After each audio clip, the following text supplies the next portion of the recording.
Sumainyo ang Panginoon. At sumaiyo rin. Ang mabuting balita ng Panginoon ayon kay San Marcos. Papuri sa iyo, Panginoon. Noong panahong iyon, umahon si Jesus sa kaburulan, kasama ang kanyang mga pinili.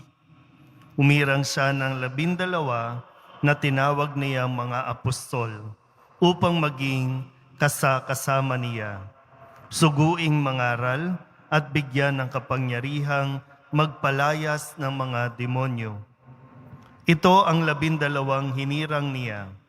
Si Simon na tinagurian niya ng Pedro, si Santiago at si Juan na mga anak ni Zebedeo. Sila'y tinagurian niyang Boanerges na ibig sabihin mapupusok.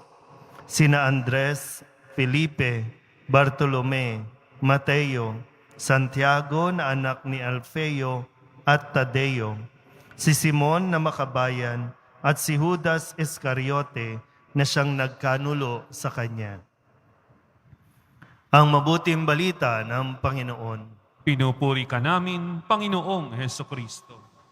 Isang magandang gabi po sa inyong lahat.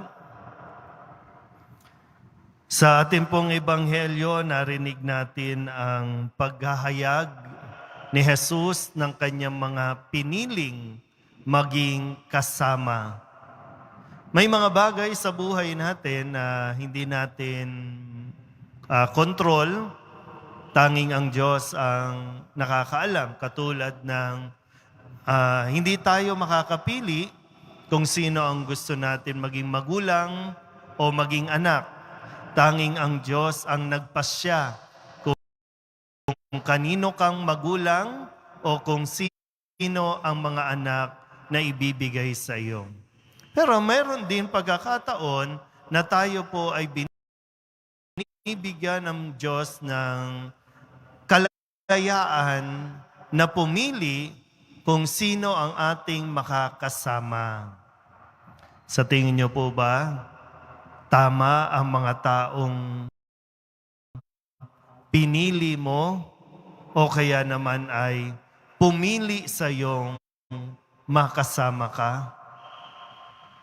Sige po, isip muna tayo. Tayo ba ay hindi nagsisisi o sila ba ay hindi nagsisisi na ikaw ay piliin maging kaibigan, maging kasama o pagkatiwalaan man lamang?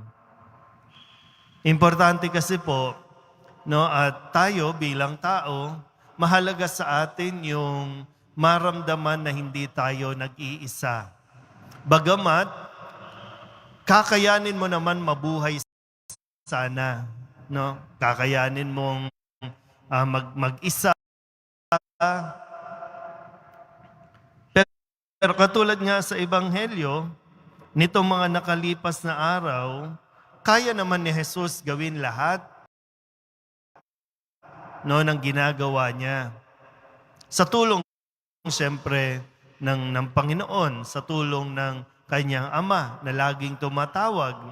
Pero ngayon ay ipinahayag sa atin na ninais ni Jesus na may makasama, na mayroong mabahaginan, yung hindi niya sinosolo, yung hindi lang siya, kundi nais niyang ibahagi kung ano ang kanyang kaalaman, katulad ng mga nalalaman niya tungkol sa mabuting balita at tigit ay yung kapangyarihan na magpalayas ng demonyo.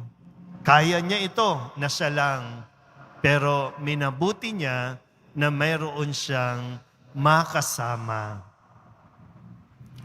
Sa panahong ito ng pandemya, sabi nga po nila, lumitaw yung mga totoong tao, mga totoong kaibigan, yung totoong maaasahan.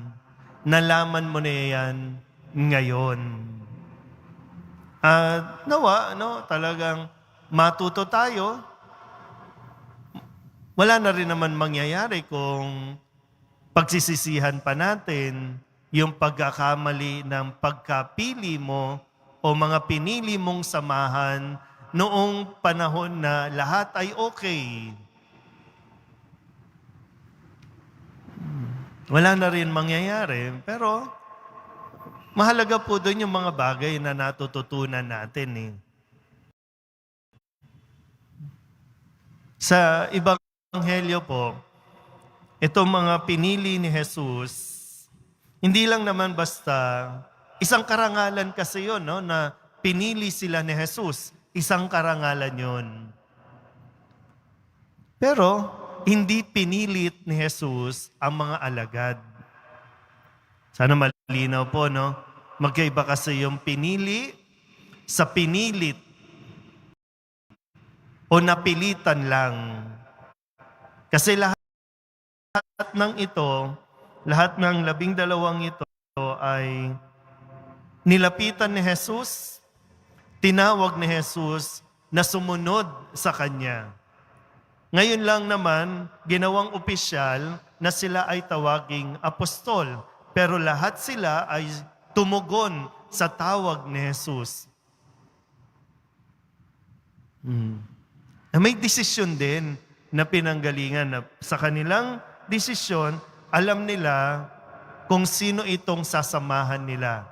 Alam nila kung sino si Jesus at handa silang kilalanin at tuklasin pa at anuman ang matuklasan nila, tatanggapin nila si Jesus. Ngayon po ay isang paalala din na araw-araw pinipili po tayo ni Jesus. Araw-araw o bawat sandali ng ating buhay, pinipili tayo ni Jesus. Hindi ko nga lang alam kung tayo ba, pinipili ba natin si Jesus sa bawat sandali ng ating buhay? Hindi naman po kawalan kay Jesus yung hindi mo siya piliin. Pero malaking kawalan sa tao ang hindi siya piliin. Yan, nawa po mga kapatid sa naranasan natin at patuloy na nararanasan dulot ng pandemyang ito ay mas maging matalino din tayo, maging mapanuri.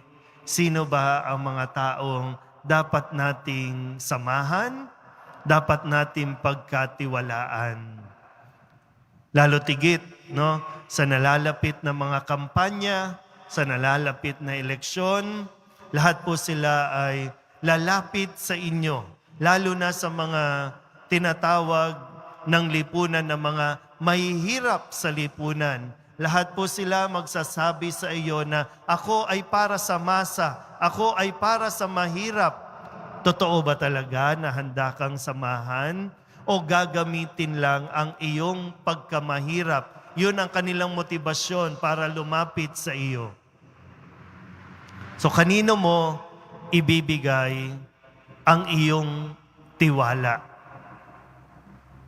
Okay, kung nagkamali man tayo ng binigyan ng pagtitiwala nung nakalipas, sana ngayon mas piliin mo yung tamang tao na sasamahan ka talaga sa hirap at ginhawa. Isa lang po ang titiyakin ko sa inyo ngayong araw na ito. Ano man ang mangyari sa atin, patuloy tayong pipiliin ng Poong Jesus Nazareno.